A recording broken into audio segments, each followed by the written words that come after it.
Hello, कैसे हो आप लोग? अ, चलिए आज अपन डिस्कस करते हैं कि आपको पढ़ाई समझ में आ रही है कि नहीं। ऐसा तो नहीं है कि मैं बहुत हाई लेवल पे पढ़ा दे रही हूँ एंड देन कुछ टर्म्स नहीं समझ में आ रहा हो सकता है। इट्स पॉसिबल राइट, बिकॉज आप लोग अभी इंटरमीडिएट में हो एंड देन टर्म्स हो सकते हैं आपने अभी आगे वाले क्लासेस में कवर करोगे या फिर फाइनल्स में कवर करोगे, तो आप मेरे को बताएं कि इनकेस कुछ नहीं समझ में आ रहा हो। अ, तो बट यस, बताना बहुत ज़रूरी है कि कैसे चल रही है। अगर अच्छी चल रही होगी पढ़ाई, समझ में आ रहा हो, फिर भी हमें बताएं कि आपको अच्छा लग रहा है, समझ में आ रहा है। ठीक है, I will be waiting for your comments. चलो, तो आज अपने डिस्कस करेंगे components of risk of material misstatement. इसको हम शॉर्ट में क्या बोलेंगे? Just second.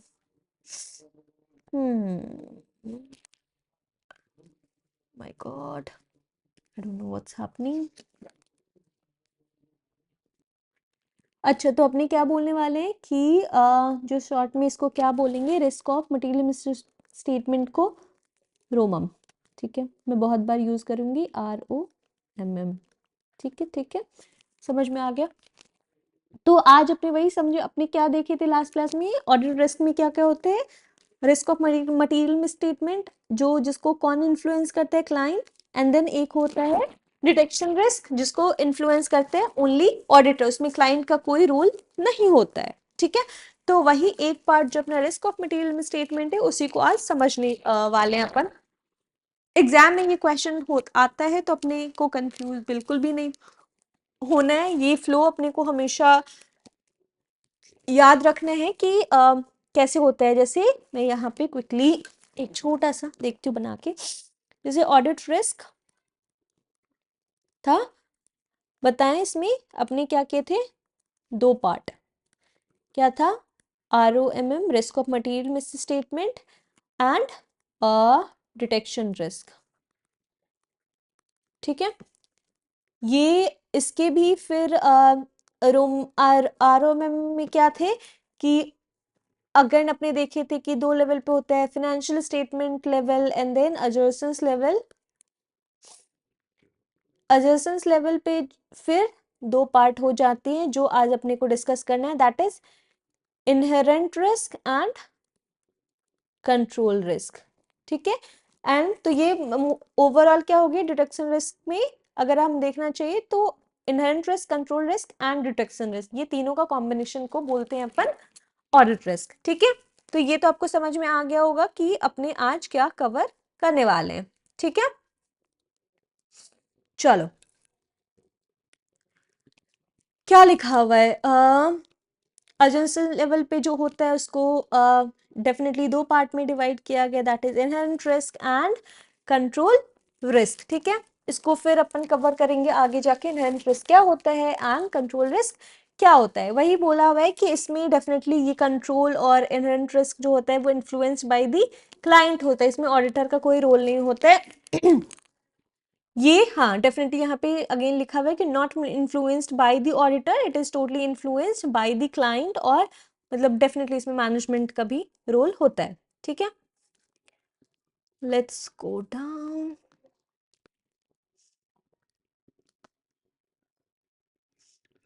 चलो अपने स्टार्ट करते हैं इनहेरेंट रिस्क से। तो अपने अपने ओवरऑल समझते हैं कि इनहेरेंट रिस्क होता क्या है। तो इनहेरेंट रिस्क में जैसे अपने बात की थी कि इसमें कोई कंट्रोल को अपने क्या करते हैं, इग्नोर करते हैं, कंट्रोल को इसको इग्नोर करके एंड अदर पॉइंट से रिलेटेड जो रिस्क होता है, इसमें कंट्रोल विदाउट कंट्रोल को कंसिडर करे हुए जो रिस्क होता है उसको इनहेरेंट, कंट्रोल को क्या करते हैं अपने, इग्नोर, कंसिडर ही नहीं करते, इसको कंट्रोल को कंसिडर नहीं करते क्योंकि कंट्रोल को छोड़ के भी तो और अदर रिस्क, फॉर एग्जाम्पल अपने लेते हैं, अपने कल फर्स्ट क्लास में अपने कंसिडर करे थे कि क्या क्या फैक्टर होती है रिस्क ऑफ मटेरियल मिसस्टेटमेंट के। ठीक है, तो उसमें कुछ फैक्टर्स थे कि जजमेंट हो गया, एक था कॉम्प्लेक्स नेचर ऑफ ट्रांजेक्शन हो गया था कि उसमें रिस्क असेसमेंट में हेल्प करता है, फिर हो गया जजमेंट था आपका, फिर था आपका कि रिलेटेड पार्टी, फिर हो गया चेंज इन बिजनेस, ठीक है। तो ये सब कुछ पॉइंट्स हैं जिसकी वजह से भी, और कंट्रोल को इग्नोर करके, कंट्रोल अप्लाई करने से पहले जो रिस्क रहता है, कंट्रोल से बहुत हद तक होता है, अगर मैनेजमेंट का कंट्रोल सही से इम्प्लीमेंट किया हो, डिज़ाइन किया हो, तो बहुत हद तक रिस्क कम हो जाती है। बट यहाँ पे क्या है, इनहेरेंट रिस्क में अपने को कंट्रोल को कंसिडर नहीं करना। बिफोर कंसिडरिंग रिलेटेड कंट्रोल जो रिस्क होता है, that is called an inherent risk, ठीक है। इसको वही हो गया कि विदाउट कंसिडरिंग फाइनेंशियल स्टेटमेंट, जो अजर्शंस लेवल पे होते हैं, कोई पर्टिकुलर ट्रांजेक्शन और अकाउंट बैलेंस जो होता है, that could be materially miss stated, ठीक है। तो चलते हैं अपनी डिस्कस करते हैं। ये यहाँ पे क्या लिखा हुआ है, इनहेरेंट रिस्क वही लिखा हुआ है, सस्पेक्टेबिलिटी ऑफ एन अजर्सन, बिकॉज ये जो दोनों रिस्क है, control risk and inherent risk, वो अजर्सन लेवल पे होता है, फाइनेंशियल ओवरऑल लेवल पे नहीं होता है, ठीक है। ये भी ध्यान रखना है, हो सकता है कहीं एग्जाम में आ जाए, तो यू शुड बी क्लियर कि ये दोनों जो है वो क्या है, अजर्सन लेवल पे होता है, ओवरऑल फाइनेंशियल लेवल पे नहीं होता है, ठीक है। Account balance or disclosure could be material either and individually or aggregated with other misstatement. अपने जो ऑडिट में ऑडिट का मिस स्टेटमेंट चेक करते हैं कि फिनेंशियल स्टेटमेंट और particular account balance is materially miss stated और नॉट, तो उसको इंडिविजुअली तो अपने देखते ही हैं कि एक्सपेंस सपोज अपना मटेरियलिटी है आपका, यहाँ पे मटेरियलिटी आपका है 5 लाख, ठीक है, डिस्कस कर ली। एक इंडिविजुअल एक्सपेंस है, इंडिविजुअल मिस स्टेटमेंट आपका हो गया सपोज 1 लाख का, तो यहाँ पे बोलेंगे अरे नहीं नहीं, हमारा तो बस 1 लाख का ही मिस स्टेटमेंट है मटेरियल, बट ऐसे ऐसे सेम जो मिस स्टेटमेंट है वो 6 है, तो टोटल मिस स्टेटमेंट क्या हो गया, 6 lakhs। तो इन टोटल अग्रीगेट बेसिस में क्या है, ये जो मटेरियलिटी अमाउंट है उससे ये ज्यादा है, तो अपने क्या बोलेंगे, मटेरियली ये जो मिस स्टेटेड है। तो वही बोल रहे हैं कि ईदर इंडिविजुअली और when aggregated with other misstatement before considering any control, तो that is called an inherent risk, ठीक है। वही फिर बोला है कि before considering any internal control जो होता है, चांस ऑफ बीइंग मिसस्टेटेड, उसको हम इनहेरेंट रिस्क बोलते हैं।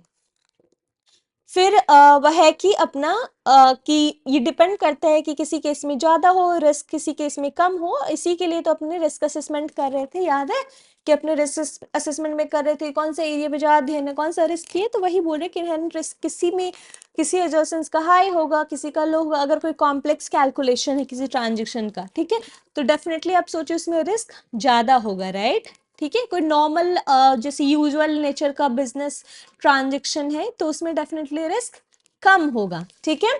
तो वही लिखा हुआ है कि अगर कोई कॉम्प्लेक्स नेचर का है ट्रांजेक्शन तो उसमें ज्यादा होगा, फिर ठीक है। इनहेरेंट नेक्स्ट पैरा बोलते हैं inherent risk factors are considering while designing test of controls definitely and substantive procedures.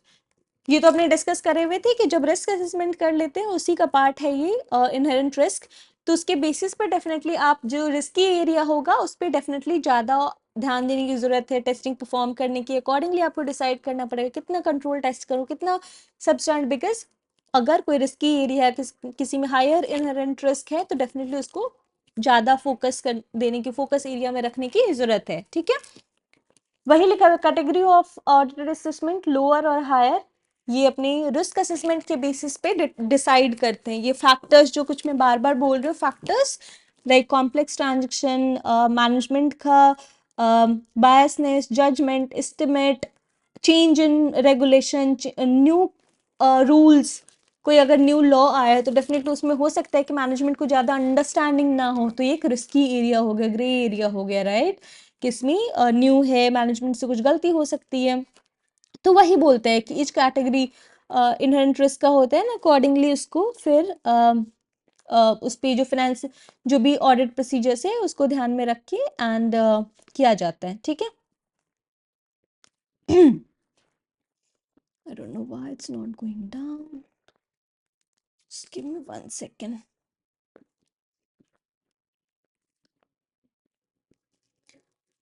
Okay, examples quickly अपने देख लेते हैं कि क्या है।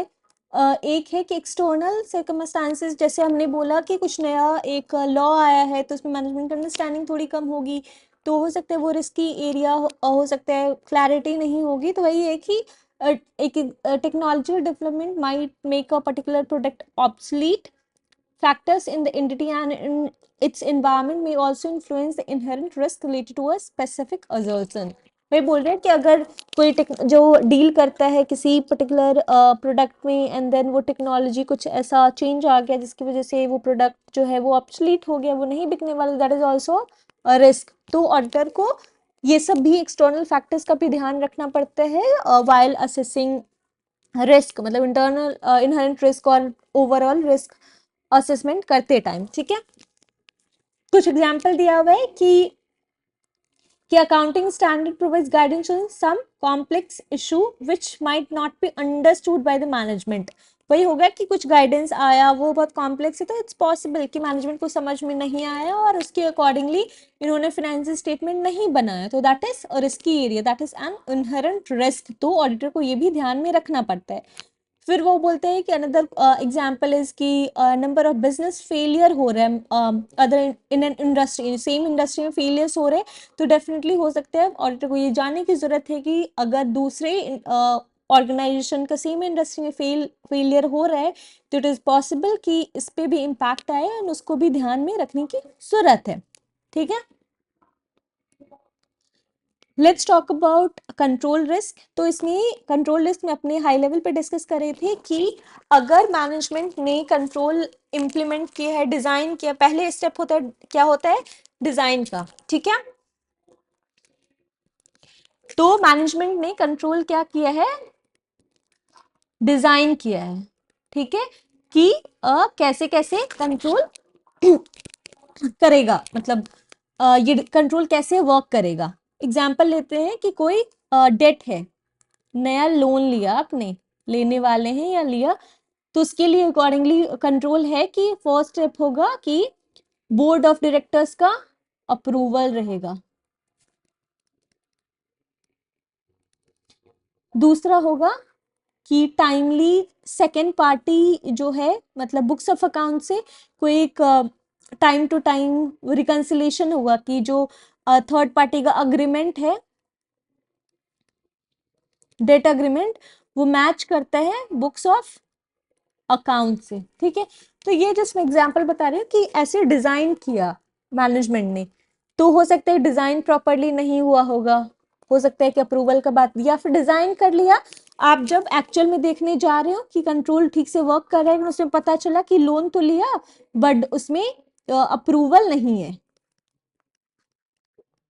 अप्रूवल है ही नहीं, तो ये इम्प्लीमेंट नहीं सही से हो रहा है ना, मतलब जो इफेक्टिवली नहीं वर्क कर पा रही है, मतलब इवन डिजाइन हो गया, इम्प्लीमेंटेशन हो गया, बट ऑपरेट नहीं कर पा रही है, तो ये भी एक रिस्क हो सकता है कि, और ये रिस्क से क्या होता है कि मिसस्टेटमेंट जो पहले से थी या होने वाली थी, मिस स्टेटमेंट की कंट्रोल क्यों लगाया जाता है कि जो एरर हो या फ्रॉड हो या मिस स्टेटमेंट हो उसको बंद कर सके, रोक सके. तो ये मिस स्टेटमेंट जो है वो कंट्रोल क्या नहीं कर पाई, प्रिवेंट, मतलब रोकना, पहले ही वो गलती होने से पहले ही रोक लेना, प्रिवेंट. डिटेक्ट, अगर कुछ हो भी गया तो उसको आइडेंटिफाई करना. ठीक है, और आइडेंटिफाई करके डेफिनेटली उसको करेक्ट करना, तो ये सब नहीं कर पाए कंट्रोल, तो दैट इज अ रिस्क. ठीक है, चलिए अपनी क्विकली डिस्कस करते हैं. क्या लिखा हुआ है, in accordance with SC 200 control risk is the risk that miss statement, गलतियां हो सकती है, मिस स्टेटमेंट क्या चीज से हो सकता है, फिर से याद रखो, एरर और फ्रॉड. ठीक है, that could occur in an assertion, same आपने डिस्कस करे थे कि इनहेरेंट रिस्क और कंट्रोल रिस्क ये असर्शन लेवल पे होता है, ओवरऑल फाइनेंशियल स्टेटमेंट पे नहीं होता है. ठीक है, अगेन सेम आता है, ईदर इंडिविजुअली और when aggregated with other misstatement. मैं फिर से नहीं बताऊंगी, आई होप आपको क्लियर होगा उसमें कि क्या होता है अग्रीगेशन का मतलब. Will not be prevented, prevent का मतलब रोक नहीं पाएगा, और डिटेक्टेड, अगर हो भी गई गलतियां तो उसको ढूंढ नहीं पाएगा, डिटेक्ट नहीं कर पाएगा, एंड डेफिनेटली उसके साथ ढूंढेगा तभी तो करेक्ट कर पाए ऑन अ टाइमली बेसिस। जब हो गया सब कुछ, फाइनेंशियल स्टेटमेंट बन गया, इनकेस बाद में डिटेक्ट होता है तो उसका कोई मतलब नहीं होता है। तो मतलब इनकरेक्ट ओवरऑल आप समरी में सोचिए इन नटसेल, तो इसका मतलब क्या है कि जो कंट्रोल इन्होंने इन्होंने लगाया मैनेजमेंट ने, वो इफेक्टिव नहीं है, वो सही से काम नहीं कर रही है, ठीक है। तो उसकी वजह से जो रिस्क आएगा that is called control risk, ठीक है। वही बोलते हैं control is risk that internal control जो एग्जिस्ट करता है मैनेजमेंट ने जो लगाया हुआ है, that is not efficient enough, सही से नहीं, इधर प्लान डिजाइन नहीं किया गया, इंप्लीमेंट नहीं हो रहा, to stop from happening, find और देन रेक्टिफाई, मतलब वही सेम चीज बोल रहे हैं कि फाइंड मतलब प्रिवेंट, ठीक है, फाइंड मतलब प्रिवेंट, ओ अच्छा नहीं, स्टॉप फ्रॉम हैपनिंग का मतलब हो गया, माय बैड, हाँ, स्टॉप फ्रॉम हैपनिंग का मतलब होगा प्रिवेंटेड, डिटेक्ट का मतलब फाइंड ढूंढना, and definitely and then rectify मतलब करेक्टेड, तो ये नहीं कर पा रहे टाइमली बेसिस पे, ठीक है।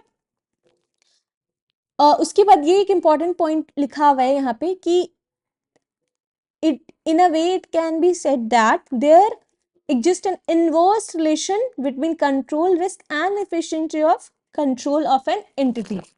अगर बात बोल रहे हैं इनवर्स रिलेशनशिप, क्या बोल रहे हैं, इनवर्स मतलब उल्टा रिलेशन है।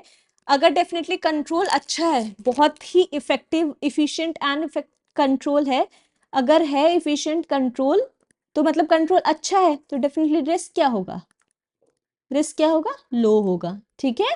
अगर कंट्रोल इज गुड तो रिस्क वुड बी लो, अगर कंट्रोल डेफिनेटली सही से काम नहीं करे तो डेफिनेटली रिस्क ज्यादा हो जाएगा, ठीक है। वही बोल रहा है, ये हो सकता है एग्जाम में आए, तो आप एक बार ध्यान रखिएगा, बहुत लॉजिकल है कि अगर ये कंट्रोल रिलेटेड रिस्क है, अगर कंट्रोल सब कुछ सही चल रहा है, मतलब मैनेजमेंट ने सच अच्छे से प्लान किया है, डिजाइन किया कंट्रोल को, जैसे डिजाइन किया वैसे इंप्लीमेंट किया, वैसे ही ऑपरेट हो रही है, तो डेफिनेटली तो उसमें कंट्रोल रिस्क कम रहेगा, बिकॉज जो भी अगर एरर और फ्रॉड्स होंगी वो टाइमली प्रिवेंट हो जाएंगी और डिटेक्ट एंड करेक्ट हो जाएंगी, ठीक है। जस्ट सेकेंड, ठीक है। तो अब कुछ एग्जाम्पल्स अपने क्विकली देख लेते हैं, इसका कंट्रोल इसका है, इन द नेक्स्ट क्लास में will talk about detection risk that is different, because management का कोई कंट्रोल नहीं होता है, that is influenced by an auditor, ठीक है। इसमें क्या बोल रहे हैं कि a company has revise control that cash and cheque books जो होगा वो लॉकर में रहेगा, एक कंट्रोल है इनका। Access is granted to authorised person only, जो कुछ ऑथराइज्ड पर्सन है उनको एक्सेस दिया जाएगा कैश एंड चेक का।